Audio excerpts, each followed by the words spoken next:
This is an island. It lies in the vast Southern Ocean, close to the Antarctic. This is South Georgia.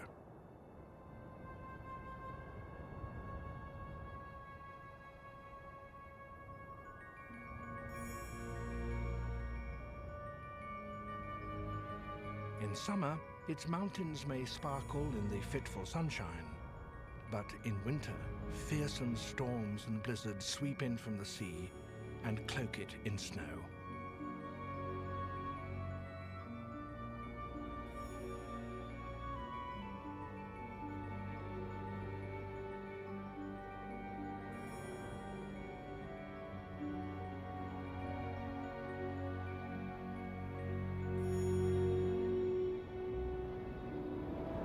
No animal can make its home among these high, desolate peaks. But the ocean waters around South Georgia are full of creatures that must come to land in order to breed. For them, this bleak island is their only possible nursery.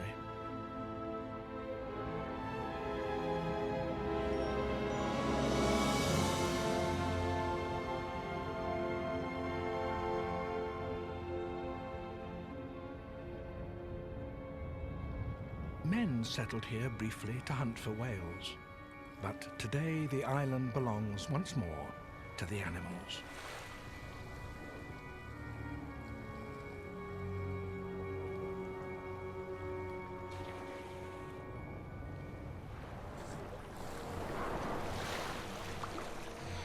It's spring. A new colonist assesses the risks of landing.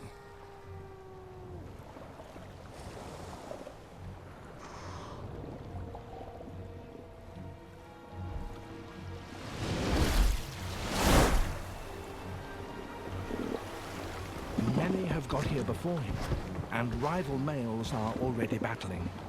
They are elephant seals, the largest seals in the world, weighing 3 or 4 tons apiece.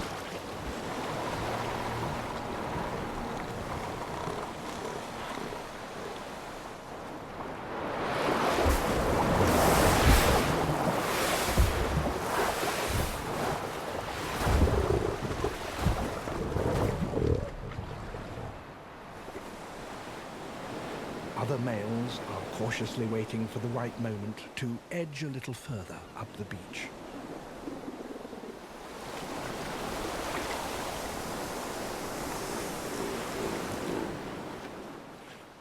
The females are already well settled.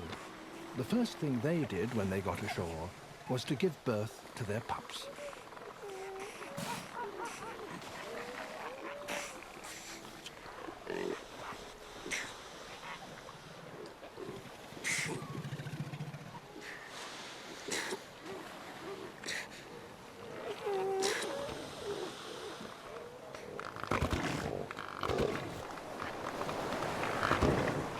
Of all the world's southern elephant seals come to South Georgia, and the beaches soon become very crowded. There are 6,000 animals on this one alone.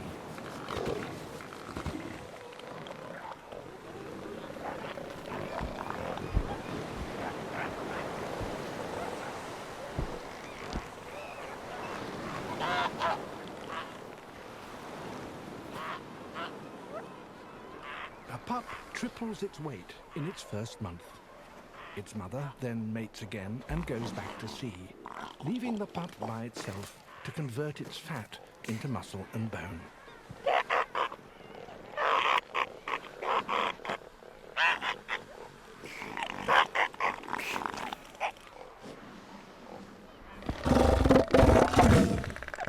Every section of the beach is dominated by a huge bull, a beach master.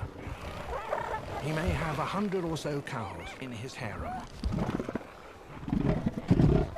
His roars warn other males to keep away from his property.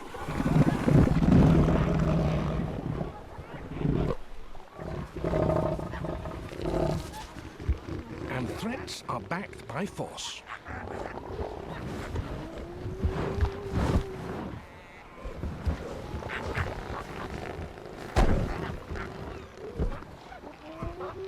hide is ripped and blood is shed.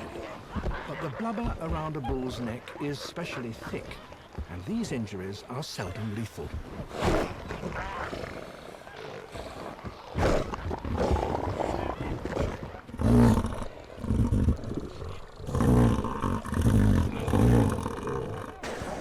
He spots an intruder. Response must be swift, and if females or pups get in the way, that is their bad luck.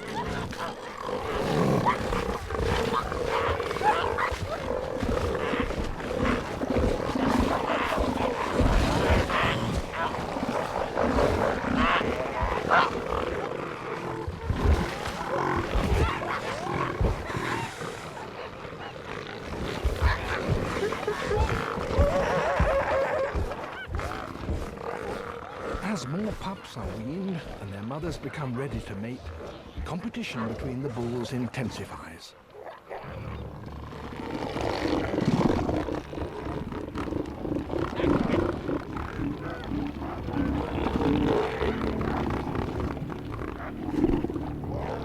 A bull rearing to his full height can be twice as tall as a man.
The elephant seals share their beach with a noisy rabble of king penguins. The chicks, in their brown fluffy coats, hatched out at the end of last summer. During the terrible winter months, with temperatures dropping to 30 degrees below zero, they huddled together in tightly packed crowds to give one another shelter. At least a quarter of them died. But now, in the spring sunshine, the survivors are becoming more adventurous.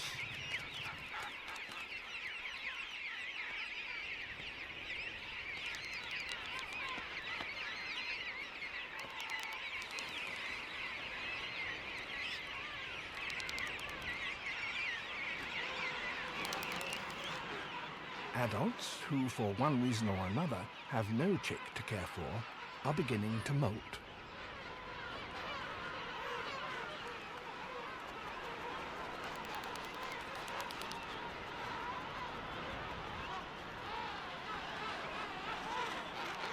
Soon the beach is covered in white drifts, not of snow, but of molted feathers.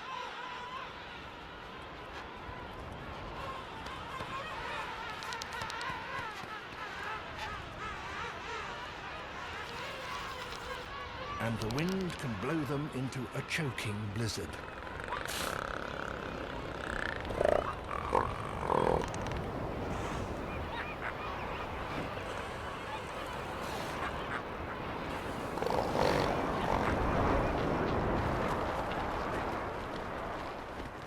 Even on the very verge of summer, a sudden storm can bring a bitter blast of snow, and the birds huddle together to give one another shelter.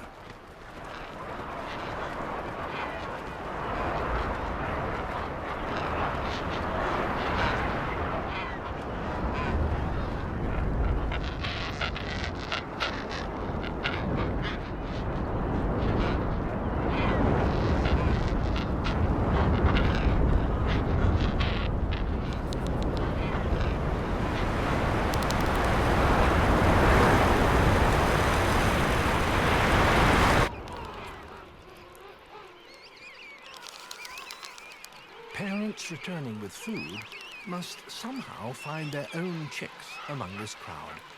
It seems a completely impossible task. The youngsters are continually moving around, and they all look exactly the same. Yet they do find one another. Every penguin has its own distinctive voice that is easily recognized by another penguin.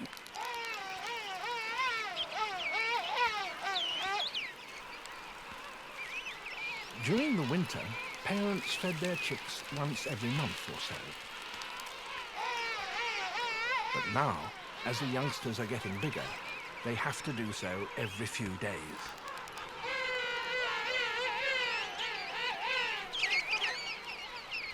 A chick begs.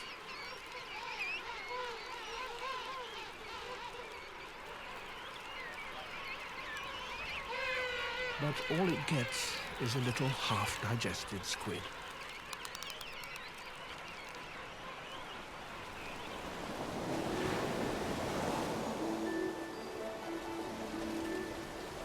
Adults return from a fishing trip.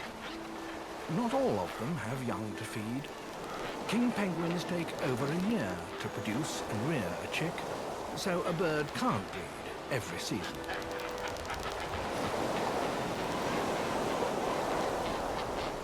They always choose flat ground for their breeding colonies. They don't make nests, but wander about with their single eggs on top of their feet, held beneath a drooping fold of skin. And with a load like that, you can't climb about on steep slopes.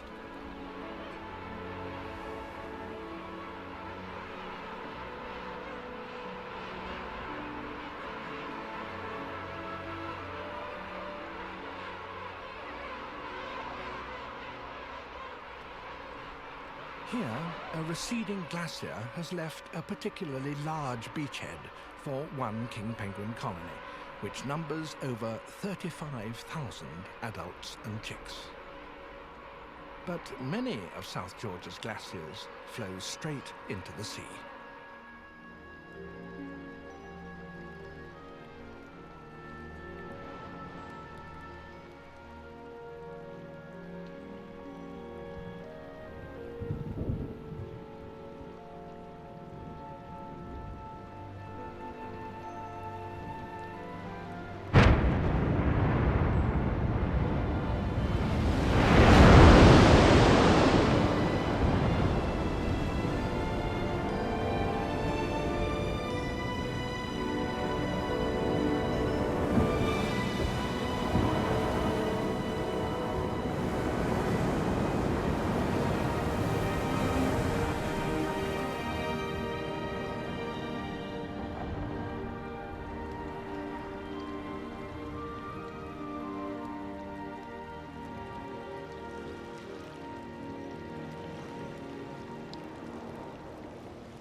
And as the island warms, new colonists arrive.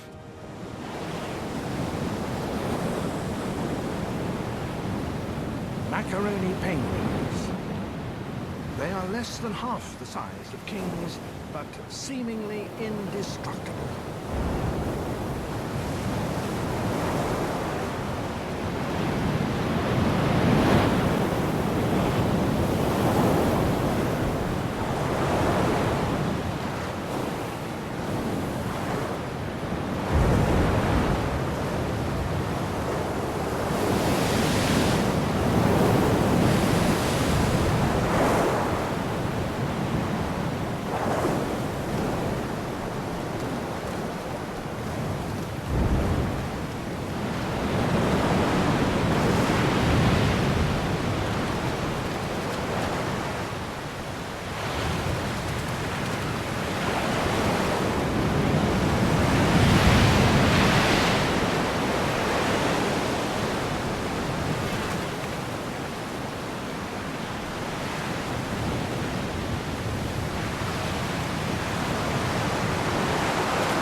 greatest danger they face is not the surf, but a savage hunter that lurks just offshore, a leopard seal.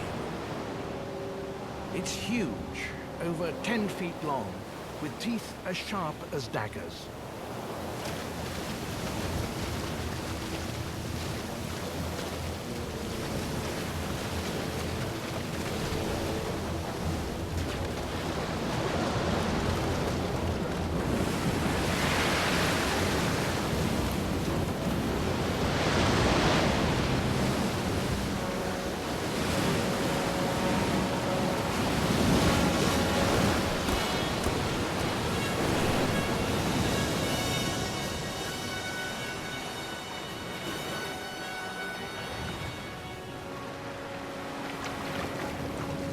One macaroni will never reach its nest.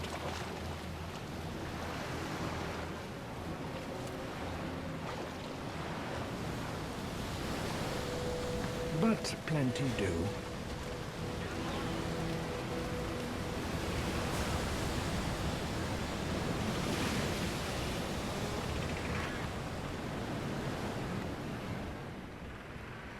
This colony will eventually hold 80,000 birds. In such a densely packed settlement, it makes sense to have recognized highways that are kept clear by mutual agreement. And the main one here runs straight up through the middle of the colony.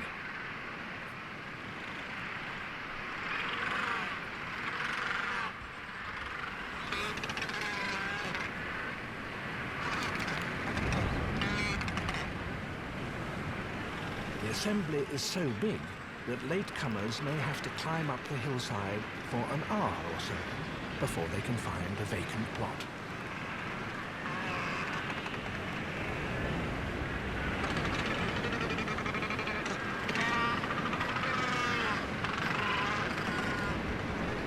Once off the main highway, the going gets harder, for the residents don't appreciate visitors and keep passers-by on the move.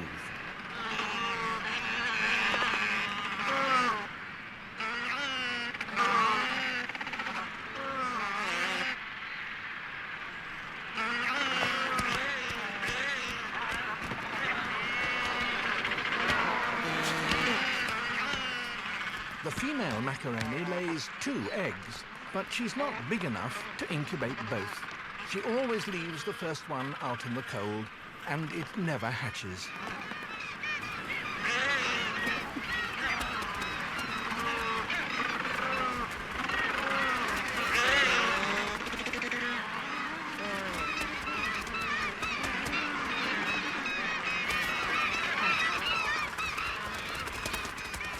The colony is under permanent attack from the air by skuas.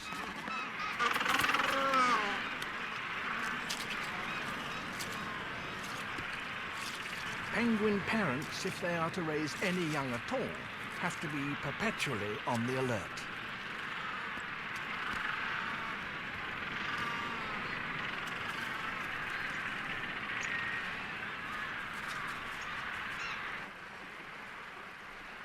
All in all, over 10 million penguins of one kind or another swim to South Georgia every spring in order to breed. And other birds come to the island by air. Most notable among them, those superlative aeronauts, albatross. Just as the valley belongs by tradition to the Macaronis, so the hillside overlooking it is the territory of the grey-headed albatross.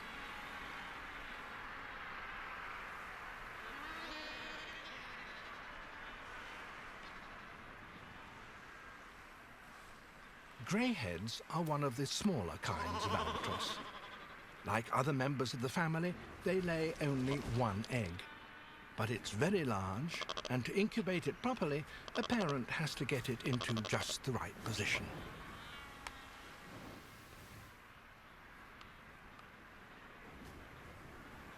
Albatross always nest where there's a lot of wind to help them in landing and taking off. Once in the air, their long, narrow wings enable them to glide with the minimum of effort.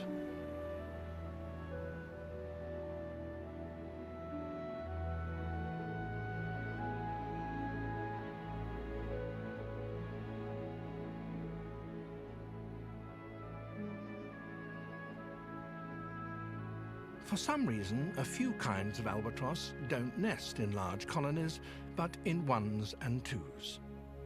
Sooty albatross proclaim ownership of their sites with a continuous murmur of calls.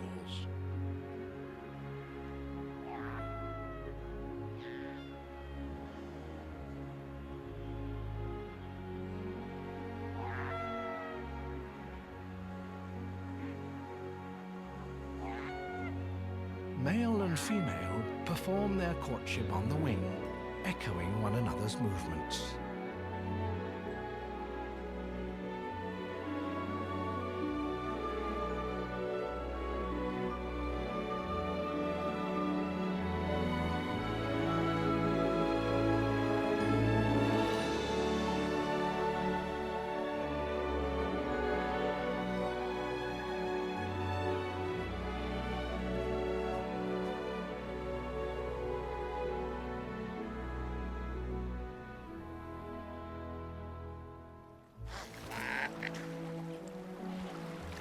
It's midsummer.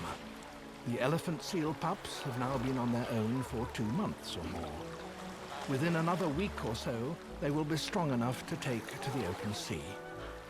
But until that moment comes, they play in the shallows, practicing for the battles they will fight in years to come.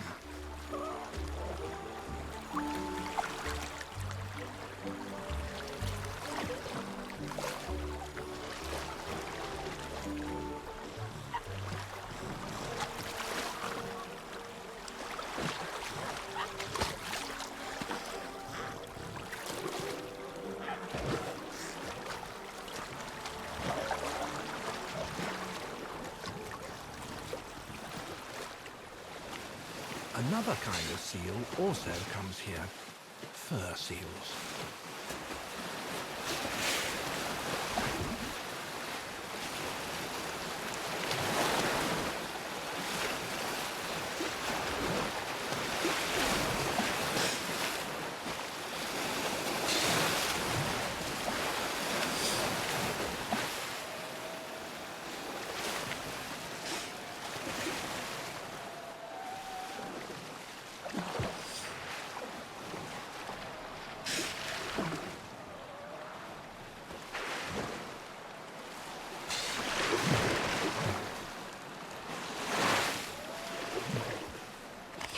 Fur seals, too, have their own breeding beaches.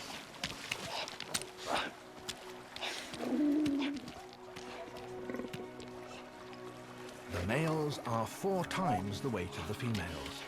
They have already fought between themselves and set up their territories.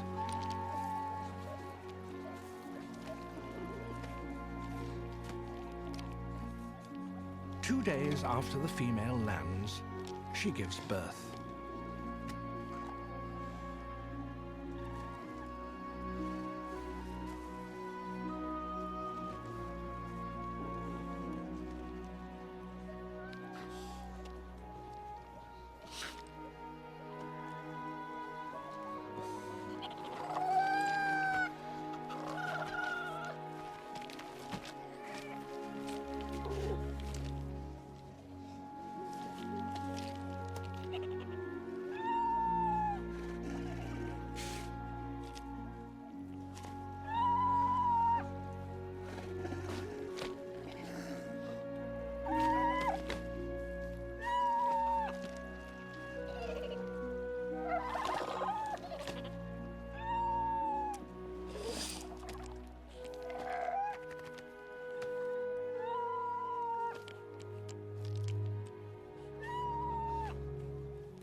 Most females now have pups, for all births take place within 3 weeks.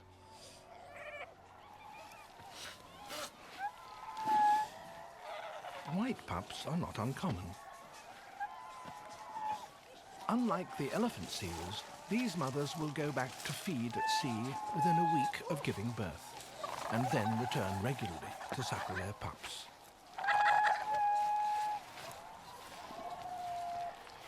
"95% of the world's population of southern fur seals now breed on South Georgia. The bulls, evenly spaced along the edge of the sea, stand guard over their individual territories.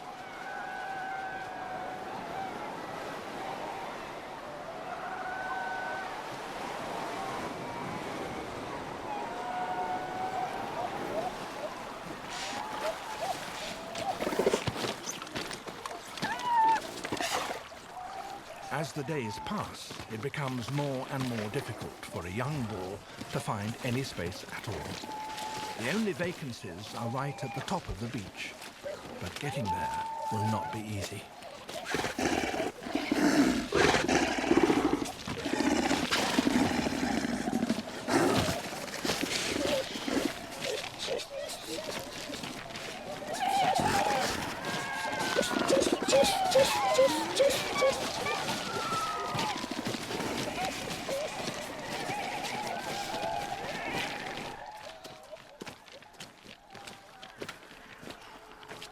Some, inevitably, are wounded on the journey.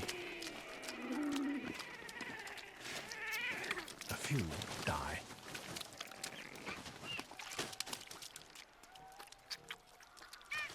The skuas, as always, are there to benefit.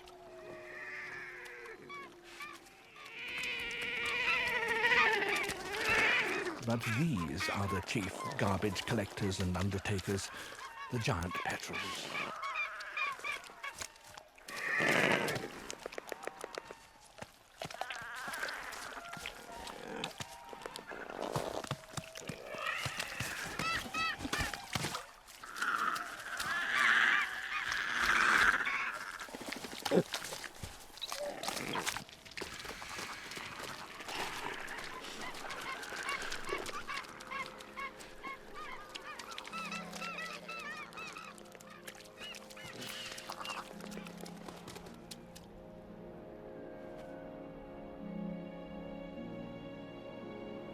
Still more colonists arrive, the biggest flying birds in the world, with a wingspan of over 10 feet, 3 meters, the wandering albatross.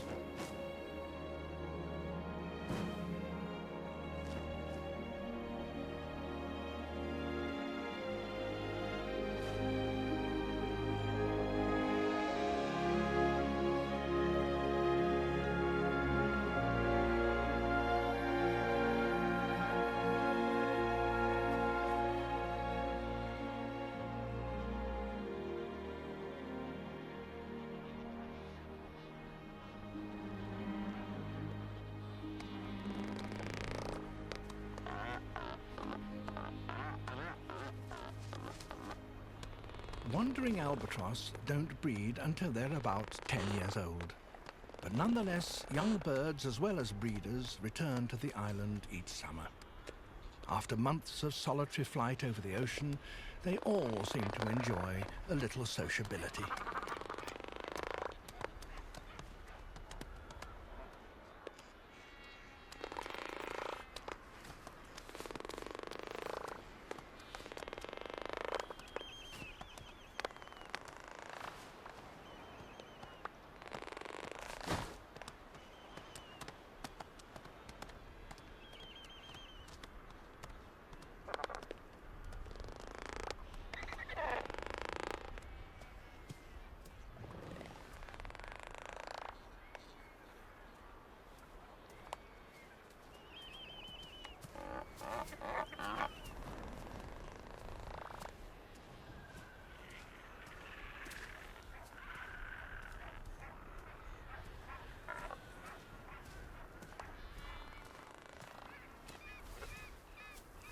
Friendships struck up here will be renewed in a year's time and may lead to pairing.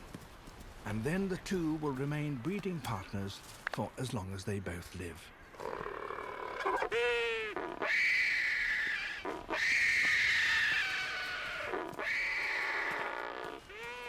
But for now, many of the youngsters are engaged in the albatross equivalent of teenage dances.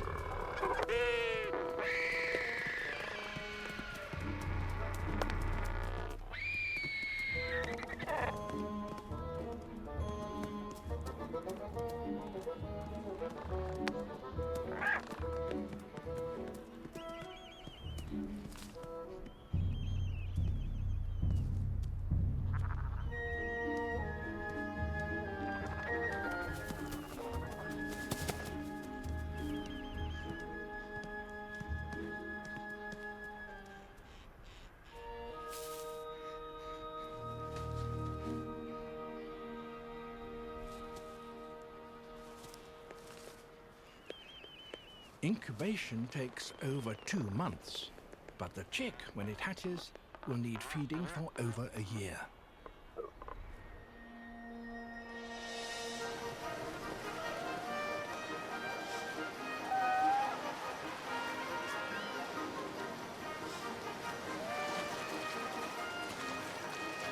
Summer is coming to an end. Several million young animals have started their lives over the past few months here on South Georgia. Now they will all have to take the hazardous step of following their parents into the ocean to earn a living by themselves.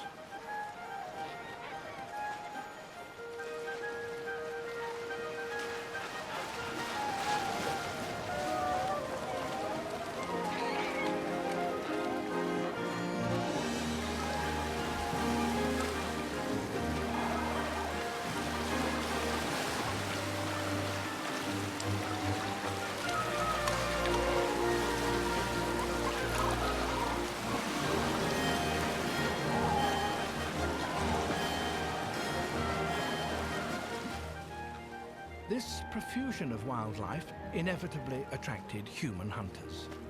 During the 19th century, they almost exterminated the fur seals. The hunters then turned to whales. Eventually, they too disappeared. The men sailed away and left their settlements to fall into ruin.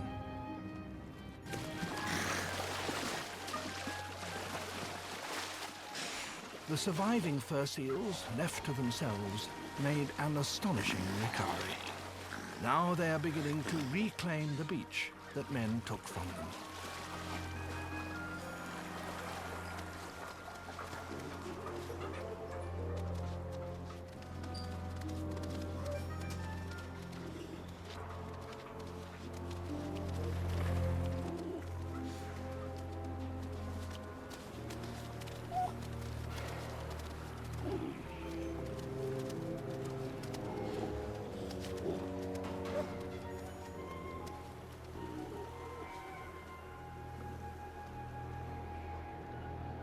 The bodies of 121,000 whales were hauled up slipways such as this and cut up with the huge saws that now blow idly in the wind.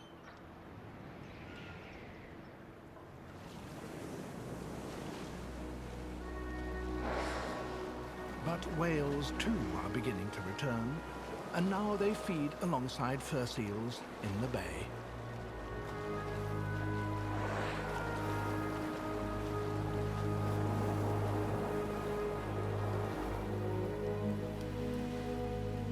A few men do still live on South Georgia all year round. They are here not to slaughter wildlife, but to study it. And for nearly 40 years, they've kept a close eye on the wandering albatross colony.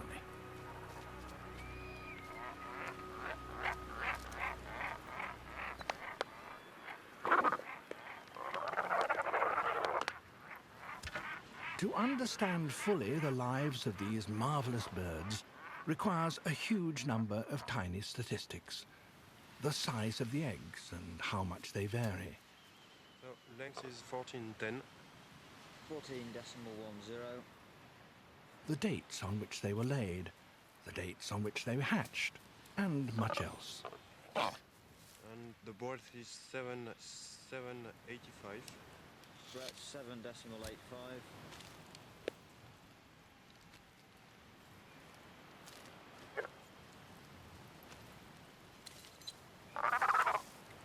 The birds seem remarkably tolerant.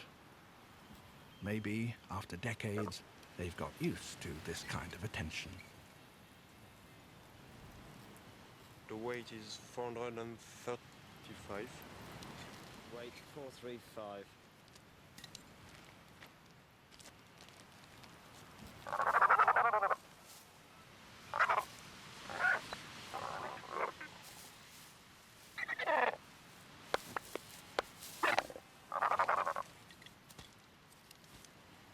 All this work has revealed remarkable things about the wandering albatross. We now know that a young bird may spend its first 5 years at sea without ever coming to land, and that a parent bird may fly for 1,000 miles on a single fishing trip. But how does such a bird find its way back to South Georgia, over hundreds of miles of empty ocean? We still have much to discover.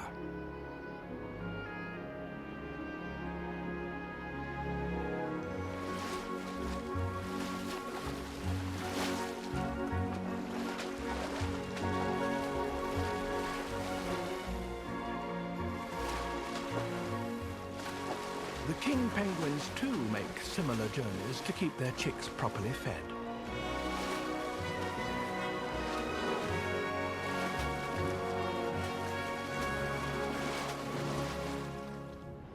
As the winter closes in, sudden violent winds give a hint of the gales that are to come.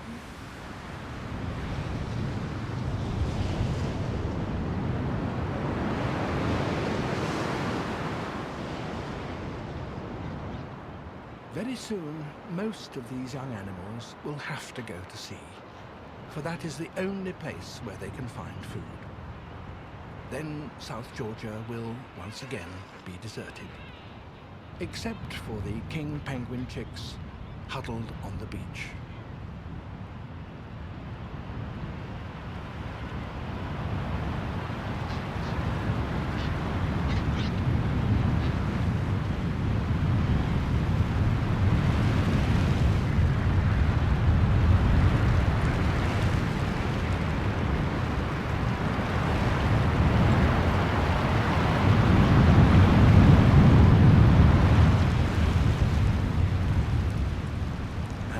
Up in the hills, the young albatross, waiting for their parents to return with food.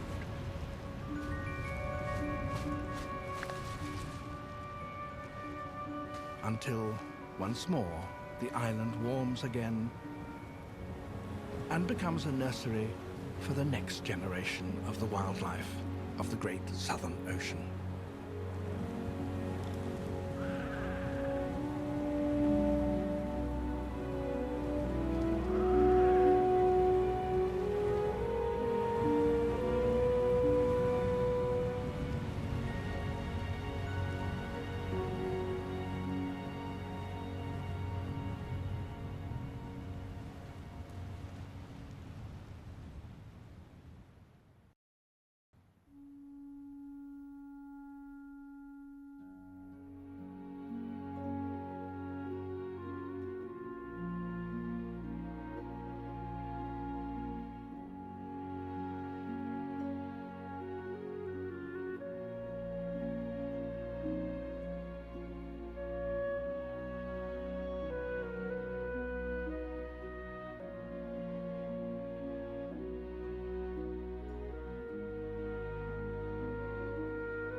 I became immensely interested in the potential of IMAX for conveying the world of nature in a very new and exciting way.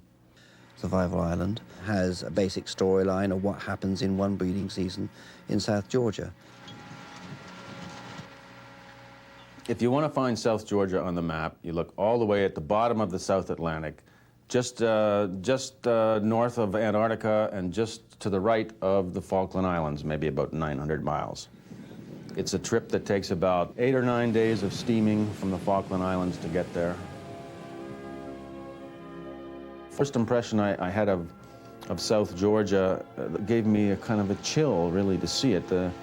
It is a craggy, weather-beaten, frozen-looking place, which has bad weather most of the time, so there are almost no people there.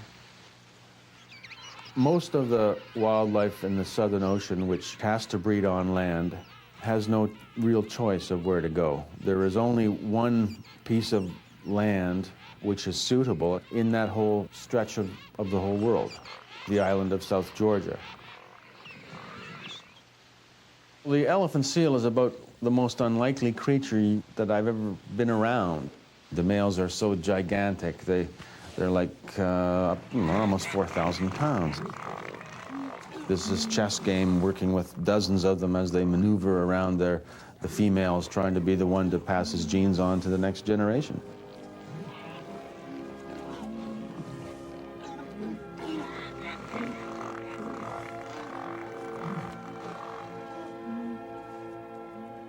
We basically covered the breeding season, which starts with the first arrivals while the island is still frozen in snow and ice. It was pretty physically punishing.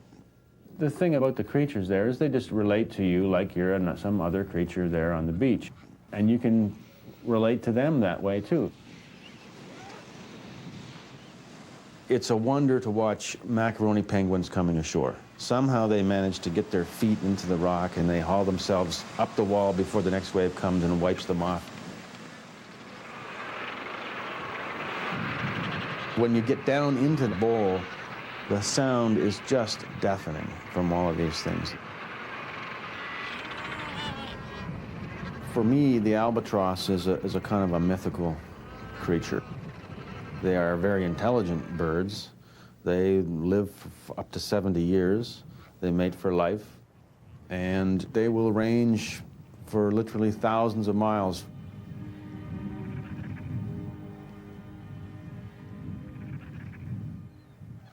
The first impression that I had of fur seals was that they were rather frightening creatures, and that I really was a little concerned about how we were going to get the sequences that we needed.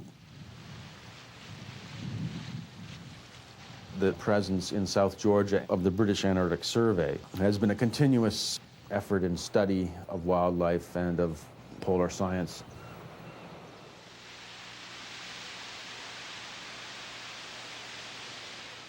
The king penguin is an elegant-looking creature, really beautiful, I think. There's a whole complex social dance going on 24 hours a day on the beach. I would describe Survival Island to people by saying that it's a powerful statement about the resilience of nature in the face of our human devastation of wild creatures everywhere. It's a tremendously hopeful film to see, and it was a tremendously hopeful experience to go through for us as filmmakers. I don't think you could find a single member of the Survival Island crew that wouldn't want to go back.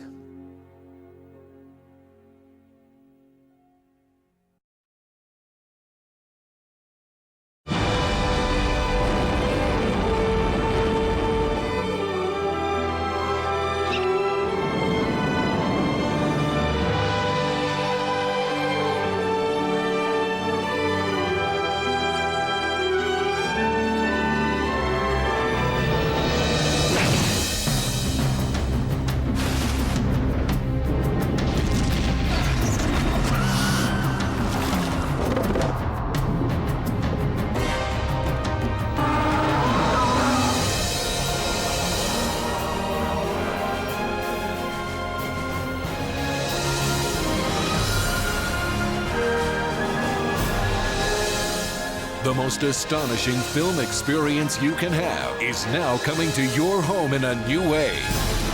Prepare for the ultimate home theater experience. IMAX Films on DVD.